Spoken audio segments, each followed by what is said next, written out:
არასამთავრობო ორგანიზაცია ადამიანი კანონი თავისუფლება პაატა-ქარდავას მკვლელობის საქმესთან დაკავშირებით და თენგიზ გუნავას კავშირის არსებობას არ გამორიცხავს. როგორც ორგანიზაციის აღმასრულებელი დირექტორი ნიკოლოზ მაღლადაძე აცხადებს, სამეგრელო ზემო სვანეთის იმდროინდელი უფროსის თენგიზ გუნავასთვის ცნობილი უნდა ყოფილიყო პაატა-ქარდავას მკვლელობის დაგეგმვის შესახებ, რადგან მის დაქვემდებარებაში მყოფ საგამოძიებო სამსახურს პიროვნების გაუჩინარების და ძიების დაწყების შესახებ უნდა ეცნობინებინა შინაგან საქმეთა სამინისტროსთვის.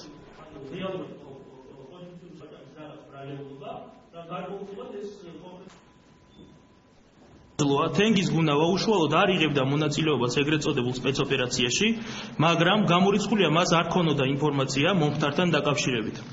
შესაძლოა ვივარაუდოთ, რომ თენგიზ გუნავასთვის ცნობილი უნდა ყოფილიყო პაატა-ქარდავას მკვლელობის დაგეგმვის ან მომხდარი ფაქტის შესახებ მაინც. რადგან მის დაქვემდებარებაში მყოფი საგამოძიებო სამსახურებს პიროვნების გაუჩინარებისა და ძიების დაწყების შესახებ უნდა ეცნობებინათ შინაგან საქმეთა სამინისტროსთვის. შესაბამისად, სპეცოპერაციის დეტალები გუნავასთვის ამის შემდეგ მაინც უნდა გამხდარიყო ცნობილი. ჩვენ მაქსიმუმი გავაკეთეთ ამისათვის, იცით თქვენ ომის პერიოდი იყო, მანქანა ნაპოვნი იყო ხურჩის ტერიტორიაზე, მან პრაქტიკულად ექსპერტიზა ვერ ჩატარდა სათანადოდ და საგამოძიებო მოქმედებები ვერ ჩატარდა სათანადოდ იმ პერიოდისათვის, იმიტომ რომ ჩვენ იქ ხალხმა მოიყვანა ეს მანქანა და როდესაც პოლიციაში გამოიყვანეს და მე ექსპერტები გაუშვეს და ასე ვთქვათ, არ ამოვიდა იქ სათანადო კვალი. ჩემი სინდისის წინაშე, ოჯახის წინაშე და ქვეყნის წინაშე ვარ მართალი.